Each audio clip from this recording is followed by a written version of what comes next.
Hello everyone. So our next point is CRM implementation. So there are steps in CRM implementation. First one is a business planning. CRM business planning involves many steps. The most critical activity at the planning stage is defining CRM's overall objectives, whereas they are at the departmental or enterprise level. At the enterprise level, CRM business planning can involve the documentation of the corporate CRM strategy and the defining of the corresponding programs within it. At the department level, it can simply mean establishing the boundaries of a new CRM application. Business planning जे आहे तर ते basic आहे customer relationship मध्ये. तर पहिली concept जी आहे तीच आहे, कारण बिझनेस प्लॅन नाही केला, इम्प्लिमेंट नाही केला तर तुमचे कस्टमर्स किंवा कन्झ्युमर्स जे आहेत तर ते कुठून येणार आहेत. नेक्स्ट आहे आर्किटेक्चर और and design. The need to plan CRM architecture and to design and implementation strategy makes business sponsors and project leaders more responsible to choose the right kind of technology to get the desired results. The architecture and design step is painful, but it's worth it. This step identifies the business processes the CRM product will support. It involves listing the specific functions that needed to be implemented and to give an idea of CRM's impact on the organization and various technologies. Architecture and design जे आहे की फक्त planning करून गरजेचं नाहीये. Business plan केला पण मग त्याच्यामध्ये डिझाईन काय असणार आहे, मग प्रोसेस काय असणार आहे, तर ती प्रोसेस डिझाईन जी आहे तो कम्प्लीट प्लॅन जो आहे तर तो प्लॉट केला गेला पाहिजे. तरच स्पॉन्सर समोर किंवा फायनान्सर समोर तुम्हाला ते रिप्रेझेंट करता येईल आणि मग तुमचे इन्व्हेस्टर तुमच्या बिझनेस मध्ये इन्व्हेस्ट करतील. नेक्स्ट आहे technology selection. CRM technology selection must be done in such a manner so as to ease the process of evaluation of the CRM system. The information technology should be such as it should provide explicit knowledge. Technology selection हा खूप crucial part आहे. तर technology select करून business process आहे किंवा customer relationship process जी आहे तर ती कशी मेंटेन केली जाणार आहे, तर हे इम्पॉर्टंट आहे. कोणती टेक्नॉलॉजी यूज केली जाते, ट्रॅडिशनल मेथड की न्यू मेथड. नेक्स्ट आहे development. Development involves the construction and customization of the CRM product using specific product features, but CRM development also involves the integration of business processes with the chosen CRM product. Development सुद्धा continuous process आहे आणि development झाली पाहिजे product मध्ये किंवा process मध्ये, customer relationship process मध्ये सुद्धा. कारण जसं टेक्नॉलॉजीज अपग्रेड होत आहेत, अपडेट होत आहेत, तसं बिझनेसेसना त्यांना टेक्नॉलॉजी सोबत करंट मार्केट ट्रेंड सोबत पुढे जायला हवं. मग त्याच्यामध्ये प्रोडक्ट डेव्हलपमेंट आली, त्याच्यानंतर कस्टमर रिलेशनशिप डेव्हलपमेंट सुद्धा आली. नेक्स्ट आहे delivery. The delivery step is often overlooked into department.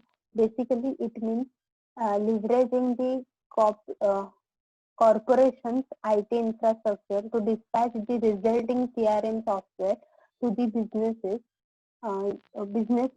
users who need it. In the case of a new web-based Salesforce automation tool, the application might be announced via an email message that contains a link to the new CRM website. If the CRM system is client server based, it will need to be installed on individual workstation.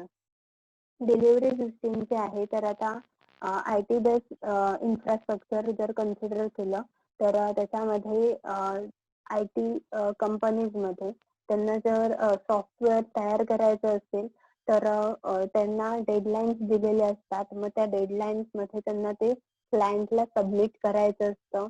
मग त्याच्यामध्ये परत 1-2 deadline त्यांनी बायफर्गेट केलेले असतात की एक check की त्याच्यामध्ये काही जे सॉफ्टवेअर तयार केलं त्याच्यामध्ये काही चेंजेस करून हवे का, आणि दुसरं असतो की फायनल डिलिव्हरी. नेक्स्ट आहे measurement. It refers to the effectiveness of the CRM program to solve various doubts and queries. CRM program should ensure the delivery of continuous all-round development in organization. Measurement also includes the incorporation of user feedback to improve CRM usability and business effectiveness. CRM measurement also involves business planning, allowing the company and its line of business to continually refine CRM requirements and identify new CRM opportunities at the same time. Measurement जे आहे तर ते important आहे. जर मेजरच केलं गेलं नाही तर तुम्ही जो प्लॅन इम्प्लिमेंट केलाय तर तो किती % इम्प्लिमेंटेशन झालंय, किती गॅप एक्सपेक्टेड आणि ऍक्च्युअल प्लॅन मध्ये राहिले हे कधीही मेजर करता येणार नाही आणि गॅप फुलफिल करता येणार नाही, किंवा जे सोल्युशन किंवा डाऊट्स आहेत तर ते सॉल्व्ह होणार नाहीत. नेक्स्ट आहे CRM इव्हॅल्युएशन. बेसिक मेजर काय आहेत CRM इव्हॅल्युएशन मध्ये, तर पहिलं आहे service quality. Service quality has become a major area of attention during the past few decades for managers, researchers, practitioners because of its huge impact on business performance of firms. Customers prefer value companies that provide high service quality. Customers judge service quality relative to what they want to comparing their practitioners perceptions of service experience with their expectations of what the service performance should be. Service क्वालिटीचे measurement major कशी केली जाते, तर एकतर customer जो आहे तर त्यांनी काहीतरी एक्सपेक्ट केलेलं असतं रिगार्डिंग टू सर्व्हिस आणि ऍक्च्युअल त्यांचा एक्सपिरियन्स कसा आहे, तर तो जर एक्झॅक्टली इक्वल असला तर कस्टमर जो आहे तर तो सॅटिस्फाय होतो. बियॉन्ड एक्सपेक्टेशन जर कस्टमरला काही सर्व्हिसेस ज्या आहेत तर त्या प्रोव्हाइड केल्या गेल्या तर कस्टमर खूप जास्त हॅपी असतो, त्याचे रिझल्ट खूप जास्त पॉझिटिव्ह मिळतात. सर्व्हिस क्वालिटीची डेफिनेशन आहे इथे. Service quality is a measure of how well the service deliver matches customer expectation. Delivering service quality means conforming to customer expectation on a consistent basis. कस्टमरचे जे expectation आहेत तर त्याच्याशी मॅच करणं म्हणजे सर्व्हिस क्वालिटी आहे, म्हणजे सर्व्हिस क्वालिटी. आणि ती डिलिव्हर करणं, की त्यांचे जे एक्सपेक्टेशन आहेत, आपण जी सर्व्हिस प्लॅन जो सेट केलाय तर तो एक्झॅक्टली इम्प्लिमेंट झाला पाहिजे. मग त्याच्यामध्ये मेजर्स मध्ये टँजिबिलिटी, रिलायबिलिटी, रिस्पॉन्सिव्हनेस, ॲश्युरन्स, एम्पॅथी असे 5 कॅटेगरीज आहेत. टँजिबिलिटी मध्ये physical facilities, equipment, personnel, communication material ह्या गोष्टी टँजिबल मध्ये येतात. रिलायबिलिटी मध्ये ability to perform the promised service dependably and accurately. ती जी सर्व्हिस प्रॉमिस केली आहे, मग 30 मिनिट डिलिव्हरी असेल तर ती डिलिव्हरी आहे प्रॉडक्टची तर ती झाली पाहिजे. नेक्स्ट आहे रिस्पॉन्सिव्हनेस, की समजा एखाद्या हॉटेल किंवा रेस्टॉरंट मध्ये गेल्यात, ऑर्डर दिली आहे आणि त्याच्यानंतर ती ऑर्डर घेऊन येईपर्यंत तुम्हाला कोणी एंटरटेनच केलं नाही, तुम्हाला रिस्पॉन्सच दिला नाही, तुम्हाला काही चेंजेस करायचे, अजून काही सांगायचं, तर मग ते फेल गेली ती सर्व्हिस. त्याच्यानंतर आहे ऍश्युरन्स. एम्प्लॉईज जे आहेत तर त्यांच्याबद्दलचा ट्रस्ट जो आहे तर तो बिल्ड झाला पाहिजे. Empathy, the caring nature towards customer while serve them.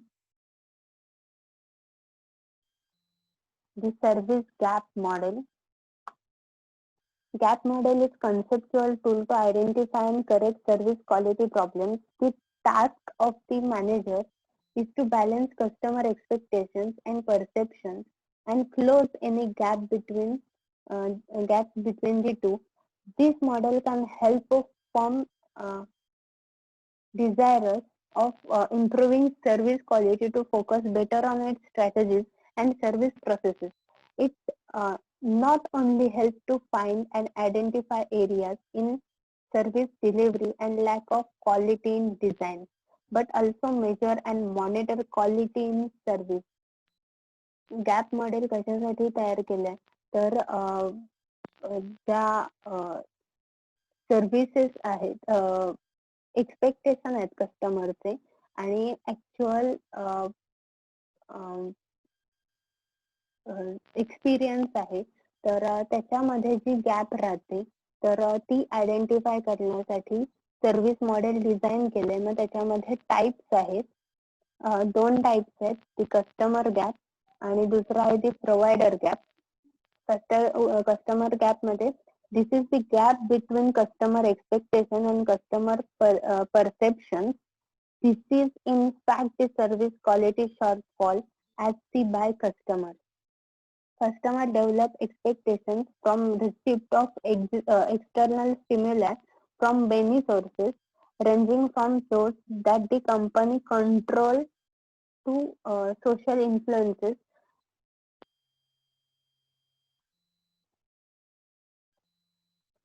This form the basis of his reference to come for this service experience.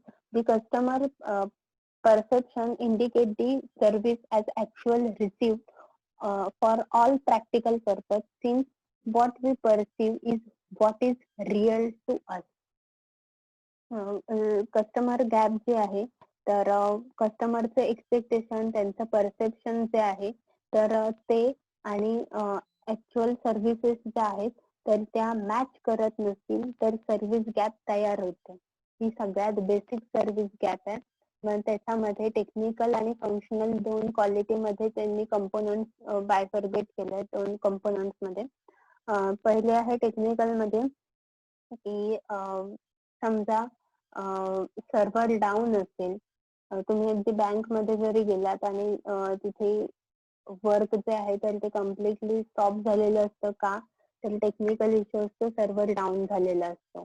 ठीक आहे, त्याच्यामुळे सुद्धा प्रॉब्लेम येऊ शकतो. आणि फंक्शनल क्वालिटी की रेस्टॉरंट मध्ये जेव्हा आपण बघतो की आपल्याला ऑर्डर द्यायची असते किंवा ऑर्डर घेण्यासाठी किंवा ती देण्यासाठी बराच वेळ कोणी येत नाही, मग ही फंक्शनल क्वालिटी आहे, कारण ती प्रोसेस मधली गॅप आहे की इंटरॅक्शनच होत नाहीये.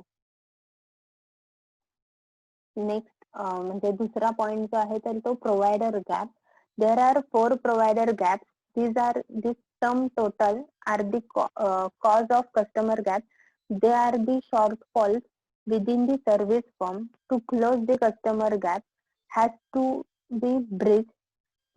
First one is a customer expectation and management perception gap. Next one is management perception and service quality expectation gap. Service quality specification and service delivery gap. Service delivery and external communication to customer. आता हे in detail इथे ही diagram दाखवलेली आहे. ह्या ज्या gaps आहेत तर ते गॅप मॉडेल आहे. पहिलं पॉइंट जो आपण बघितला होता customer expectation and management perception gap, तर त्याच्यामध्ये सर्वे करायला जर सर्वेचं इंटरप्रिटेशन किंवा कन्क्लूड करण्यामध्ये जर प्रॉब्लेम झाला असेल तर त्याच्यामध्ये हा कस्टमर एक्सपेक्टेशन आणि मॅनेजमेंट परसेप्शन गॅप तयार होऊ शकते. मग त्याच्यासाठी रिझन काय काय? Lack of inadequate market research, inadequate upward communication, too many layers of management. कारण एकतर डिसिजन मेकिंग पटकन होणार नाही, अपवर्ड कम्युनिकेशन वीक असू शकतं आणि मार्केट रिसर्च जो आहे तर तो प्रॉपरली झालेला नसेल. त्याच्यानंतर दुसरा मॅनेजमेंट परसेप्शन आणि सर्व्हिस क्वालिटी एक्सपेक्टेशन गॅप. ह्याच्यामध्ये मॅनेजमेंटचं जे परसेप्शन आहे, जो प्लॅन आहे, अकॉर्डिंगली त्यांना ती सर्व्हिस प्रोव्हाइड करता येत नाही. मग त्याच्यासाठी रिझन्स आहेत: failure to connect design to service positioning, unsystematic new service development process, law of customer defined service standards, absence of a formal process of setting service quality goals. He G plan आहे किंवा जे design केलेली services आहेत त्याला completely fulfil करता येत नसतील तर मॅनेजमेंट परसेप्शन आणि सर्व्हिस क्वालिटी एक्सपेक्टेशन मध्ये गॅप तयार होऊ शकते. Service quality specification and service delivery gap. This occurs at the service provider level when there is a deviation from service standards specified and actually delivered to the customer. This is more specifically experienced in public sector institutions like banks, insurance companies, hotels, travel agencies, hospitals, etc. The management perception and service design standards might be accurate, but if the interacting service providing during service delivery falls short of the standard specification, the customer will get an impression of a poorly performing firm. This becomes especially important for the firm that is heavily dependent on public in performing the last transaction. आता ह्याच्यामध्ये example consider करायचं झालं तर bank ज्या आहेत तर त्यांचं plan जो आहे तर तो प्रॉपरली केलेला असतो. त्यांना ड्युटीज आणि रिस्पॉन्सिबिलिटीज अलोकेट केलेले असतात. त्याचे सर्व्हिस क्वालिटी स्पेसिफिकेशन की कोणी काय काम करायचे, किती वेळात, कधी कसं कम्प्लीट करायचं. पण सर्व्हिस डिलिव्हरी मध्ये गॅप येऊ शकते कारण तुमचा सर्व्हिस प्रोव्हायडर जो आहे म्हणजे जो एम्प्लॉई आहे, फ्रंट डेस्क एम्प्लॉई, तर त्याच्या इफिशियन्सी लेवलवर सुद्धा ते डिपेंड करतं. काही जण फास्ट वर्क करतात, काही जण स्लो वर्क करतात. तर त्याच्यामुळे त्यांचं सर्व्हिस डिलिव्हरी मध्ये गॅप होऊ शकतं. मग त्याच्यामध्ये रिझन्स त्यांनी मेन्शन केले: इनइफेक्टिव्ह रिक्रुटमेंट, ऑब्विसली की कॉम्पिटंट पर्सनला रिक्रूट केलं गेलं नाही तर हा प्रॉब्लेम होणार आहे. Role of ambiguity, role of conflict, roles and responsibilities properly माहीत नसतील तर त्या परफॉर्म करता येणार नाही. Lack of empowerment, poor control and poor teamwork, failure to match supply and demand, customer not cooperating, आणि channel conflict. Next आहे gap 4, service delivery and external communications to customers. This is essentially a communication gap. The gap is difference between service delivery intention and capability and what is being communicated to the customer. An overhyped communication raises the expectation of the customer and his benchmark of service quality and his expectation from service delivery is very high. It will be difficult then for the firm to meet the expectation and there would be inevitably be a shortfall. आता communication gap जर तयार झाली service delivery मध्ये आणि external communication मध्ये, साधा रेस्टॉरंटचं example जर consider केलं तर आपण जी डिश मागवतो त्याच्यामध्ये ती हाफ की फुल हे स्पेसिफाय केलं नसेल तर त्याच्यामध्ये मिसकम्युनिकेशन होऊ शकतं.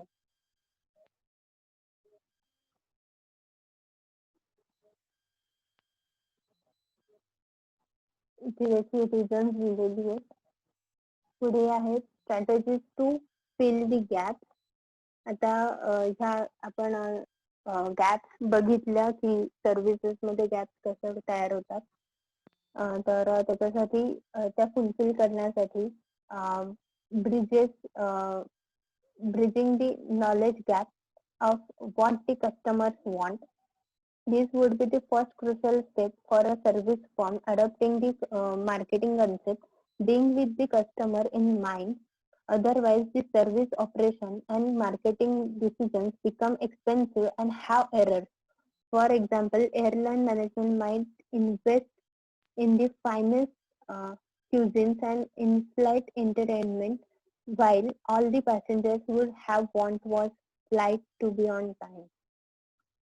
आता इथे त्यांनी एक एक्झाम्पल दिलंय की एअरलाईन इंडस्ट्रीच्या मॅनेजमेंटने काय केलं की खूप चांगलं फूड जे आहे आणि एंटरटेनमेंट आहे तर ती वाईल ट्रॅव्हलिंग पॅसेंजर्सना प्रोव्हाइड करण्यावर फोकस केलं. पण पॅसेंजर्सना एक्सपेक्टेड काय आहे की फ्लाईट ऑन टाइम असायला पाहिजे. मग तुमच्या कस्टमरच्या नीड्स, वॉन्ट्स, डिमांड्स जे आहेत तर ते आधी समजून घ्या आणि त्याच्यानुसार सर्व्हिस जी आहे तर ती प्रोव्हाइड करा. तर ही फर्स्ट स्टेप आहे. नेक्स्ट आहे commitment to TQM from top management. TQM is total quality management.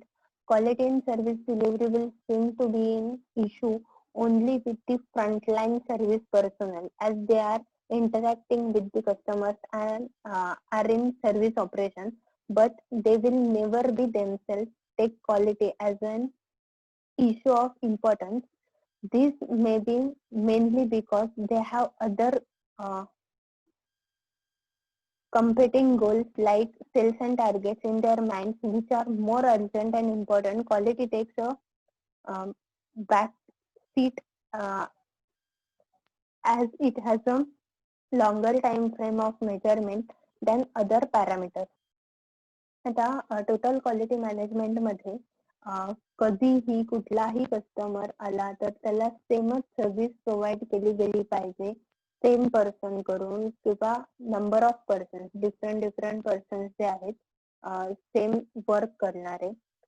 समजा पुन्हा हॉटेल्स किंवा रेस्टॉरंटचे एक्झाम्पल कन्सिडर करूया. तुम्ही ब्रेकफास्टला गेलात किंवा इव्हनिंगला गेलात, डिनरला गेलात तरी सुद्धा तुम्हाला सर्व्हिस जी आहे तरी ती सेमच मिळायला पाहिजे. मग तुम्हाला एकच वेटर जो आहे तर तो अटेंड करणार आहे का? तर नाही, वेगवेगळे वेटर्स आहेत तर ते तुमच्याकडून ऑर्डर रिसीव्ह करतील, तुम्हाला डिलिव्हर करतील. मग प्रत्येक वेटर जे आहे तर त्याचं बिहेवियर जे आहे, त्याची सर्व्हिस जी आहे तर ती स्टँडर्ड सर्व्हिस असायला पाहिजे. ठीक आहे. तर हे आहे total quality management.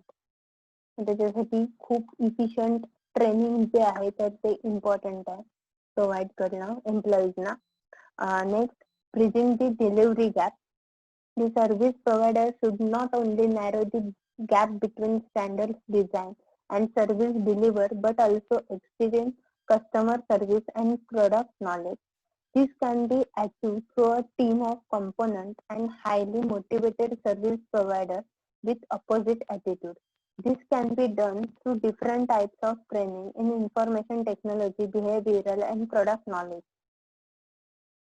Delivery gap मध्ये टेक्नॉलॉजी किंवा बिहेवियर किंवा प्रोडक्ट नॉलेज जे आहे तर त्याच्यामुळे सुद्धा सर्व्हिसेस जे आहेत तर त्याच्यामध्ये व्हॅरिएशन येऊ शकतं. समजा फूड रिलेटेड आयटम जर कन्सिडर केले तर आईस्क्रीम ऑर्डर केलं असेल तर आईस्क्रीम जस्ट त्यांना घेऊन यायचं असतं, एकतर त्या कप मध्ये असेल किंवा स्कूप जे आहे तर म्हणजे ते प्रॉडक्ट जे आहे तर ते रेडी आहे की ते तुम्हाला आणून दिलं, त्याच्यामध्ये 5 मिनिटं जातात. ते जर तुम्ही एखादं फूड प्रिपेअर करायची ऑर्डर जर दिली असेल तर त्याच्यामध्ये आता चायनीज फूड तर ते काय बनवून ठेवलेलं नसतं, ते ऍज पर ऑर्डर बनवलं जातं. मग त्याच्यामध्ये कस्टमायझेशन सुद्धा आहे. तर हे पटापट प्रोव्हाइड केलं गेलं पाहिजे. मग त्याच्यामध्ये जर प्रॉमिसिंग असला सर्व्हिस प्रोव्हायडर की विदिन 10 मिनिट्स तुम्हाला ऑर्डर मिळतील, तर मग पिझ्झा सुद्धा ऑर्डर केल्यानंतर 10 मिनिट्स मध्येच प्रोव्हाइड केला गेला पाहिजे. नेक्स्ट आहे कम्युनिकेशन गॅप. त्याच्यामध्ये प्रॉमिसेस जे आहेत तर ते इम्पॉर्टंट आहेत. पुअर कम्युनिकेशन किंवा सर्व्हिस प्रॉमिसेस जे आहेत तर ते पुअर असतील तर ही गॅप इन्क्रीज होईल. आपल्याला ब्रिज करायचंय कम्युनिकेशन गॅप. तर त्याच्यामध्ये जर डिलिव्हरी टाइम जो आहे तर तो प्रॉमिसिंग असेल तर त्या टाइम मध्ये डिलिव्हरी झाली पाहिजे. त्याच्यानंतर कम्युनिकेशन मध्ये समजा तुम्हाला ऑर्डर रिसीव्ह केल्यानंतर 10 मिनिटात देतो सांगितलं आणि अर्ध्या मिनिटात ते अर्ध्या तासात पण ते प्रोडक्ट तुमच्यापर्यंत पोहोचलं नाही, तर हे काय पुअर कम्युनिकेशन आहे.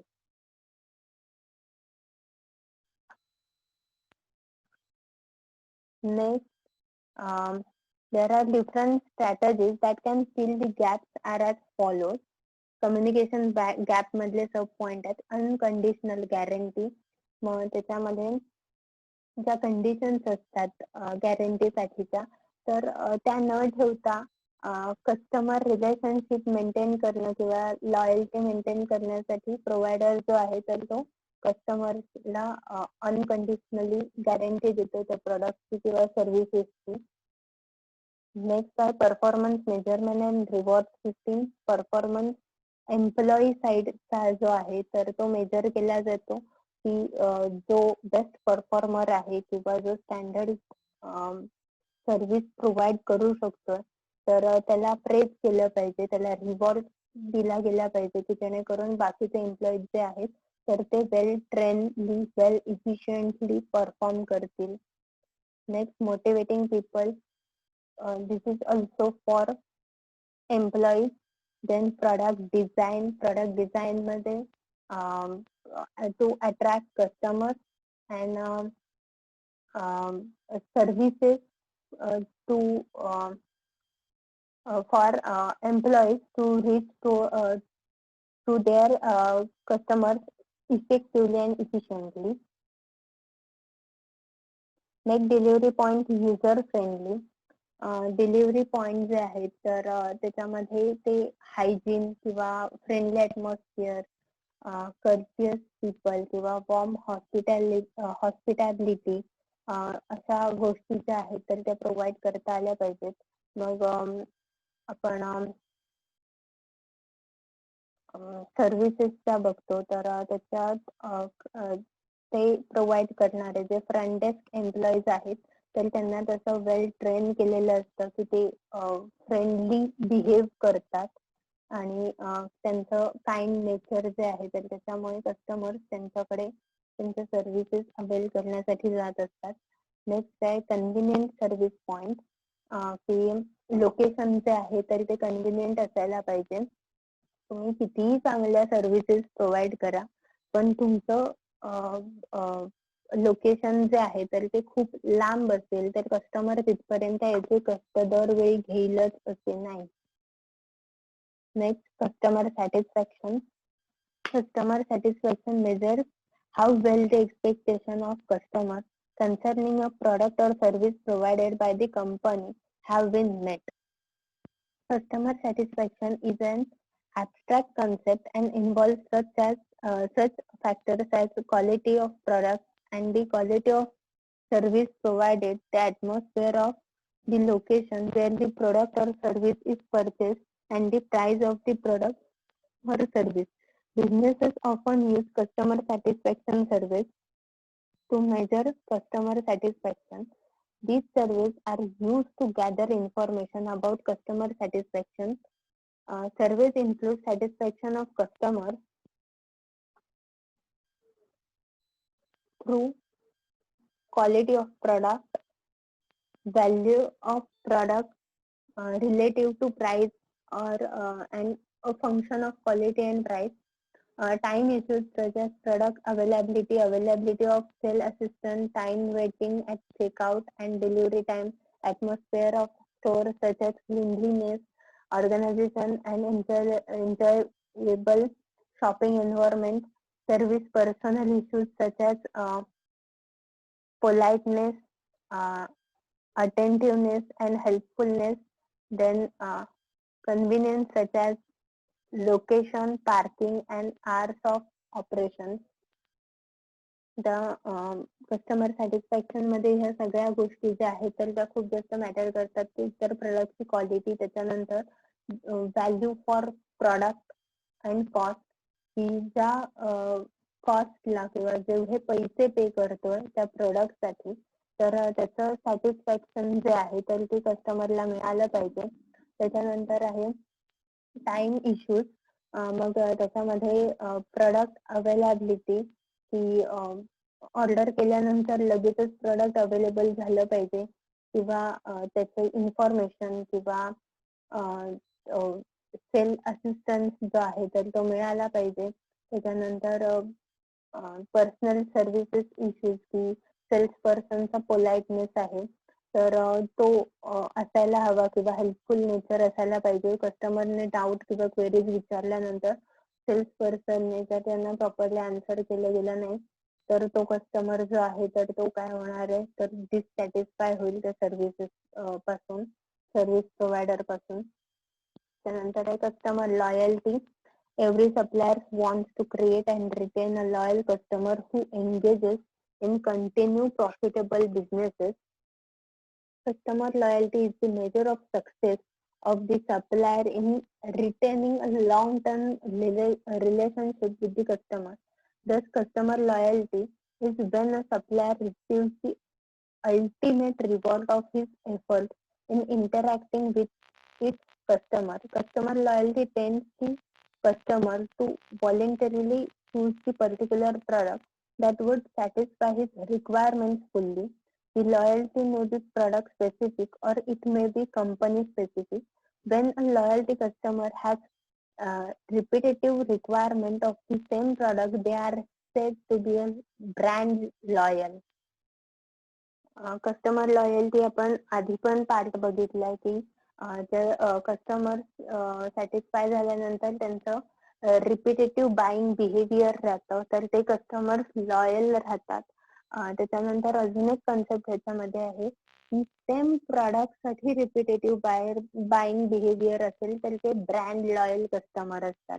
मग ब्रँड लॉयल कस्टमर मध्ये आपण बघू शकतो की आपण एखादं प्रॉडक्ट जे आहे तर म्हणजे परफ्युम्स असतील तर परफ्युम्स परचेस करताना आपण स्पेसिफिक ब्रँडचेच परफ्युम्स परचेस करतो म्हणजे आपण ब्रँड लॉयल असतो.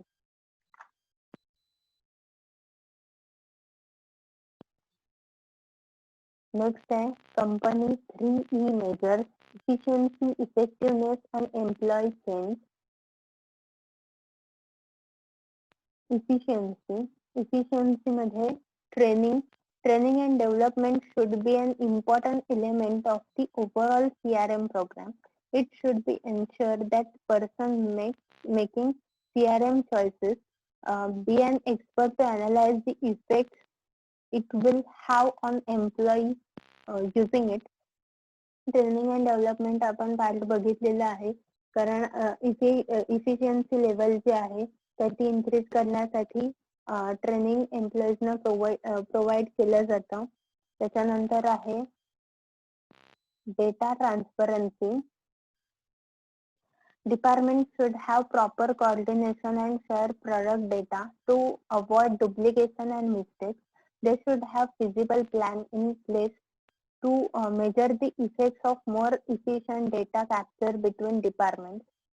डेटा ट्रान्सपरन्सी किंवा डेटा शेअरिंग जे आहे तर ते इच अँड एव्हरी डिपार्टमेंट मध्ये झालं पाहिजे कारण सगळे डिपार्टमेंट इंटरलिंक अँड इंटरडिपेंडेंट असतात. डुप्लिकेशन किंवा मिस्टेक्स जे आहेत तर ते अवॉइड करता येऊ शकतात मिळालेल्या डेटामधून.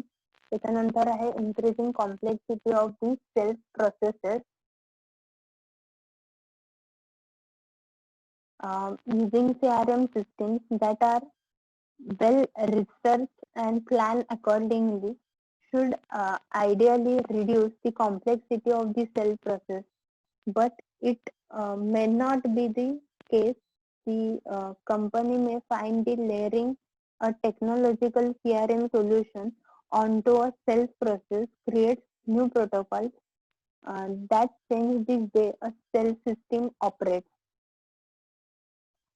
कॉम्प्लेक्सिटी जी आहे आता ट्रेनिंग हा पार्ट झालाच, पण तरी सुद्धा कस्टमर वेगवेगळ्या पद्धतीचे असतात, डिमांडिंग असतात, तर अशा वेळेला त्यांना ऑपरेट करण्यासाठी एक प्रोटोकॉल फॉलो केला गेला पाहिजे, एक सेल्स प्रोसेसचा प्रोटोकॉल फॉलो केला गेला पाहिजे, जेणेकरून स्टँडर्डाइज प्रोसेस मेंटेन राहील. नेक्स्ट आहे reduction of meeting time. Frequent meetings waste a lot of time amongst company employees. Time can be saved if there is a more efficient reporting. खूप जास्त meetings घेत बसल्या तर त्याच्यातून प्रोडक्टिव्हिटी काहीच येणार नाहीये. तर त्याच्यापेक्षा मोर इफिशियंट रिपोर्टिंग जर घेतलं तर ते व्हॅल्युएबल असेल. Customer satisfaction. Finally customer should not only be satisfied but also delighted as a result that implementation of CRM program. The management must test whether the satisfaction level is at par with the cost incurred by company for successful implementation of CRM. Value added customer, value added services ज्या आहेत तर त्या customer पर्यंत कशा पोहोचतील फक्त satisfaction consider न करता, तर त्याच्यावर फोकस केलं गेलं पाहिजे.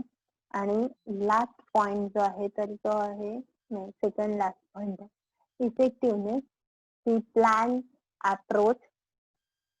दी plan approach entails corporate invitees to gather both internal and external customer inputs on a proactive basis. This includes customer survey, interviewing, interactions, etc. The event-driven approach. The event-driven approach entails being ready to accept customer input when the customer reach out to the company.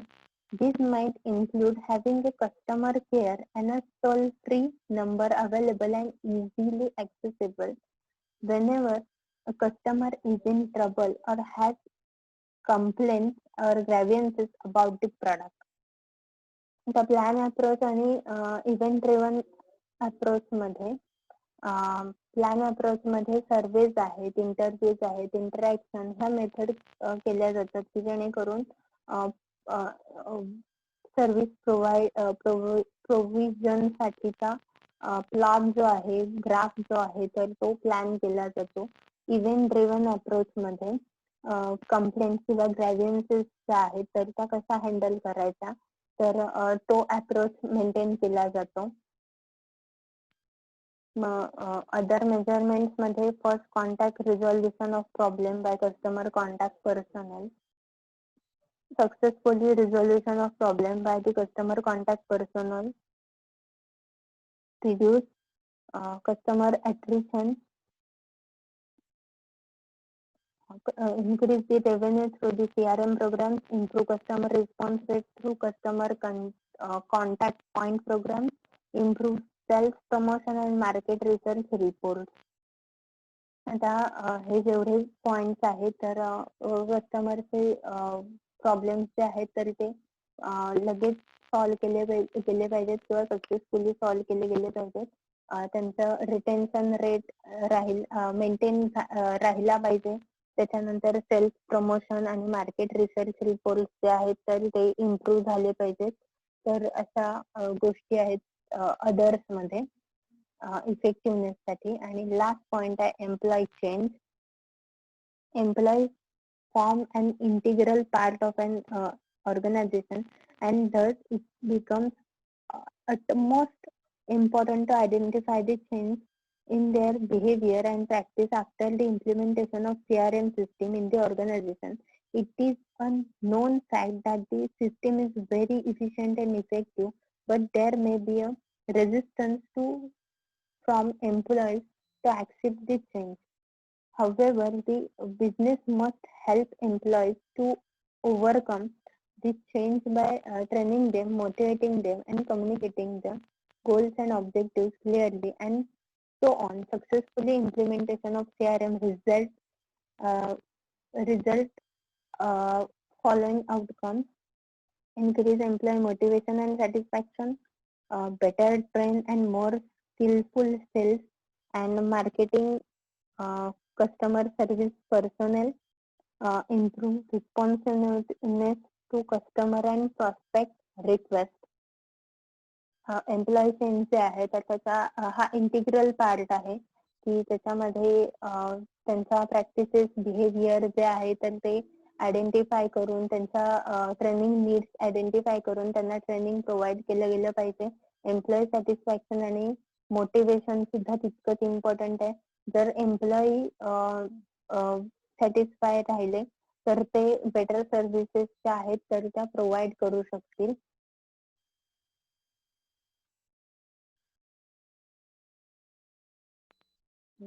आपलं third unit संपलं. Next लेक्चरला तुम्हाला assignment देईन third युनिटचे.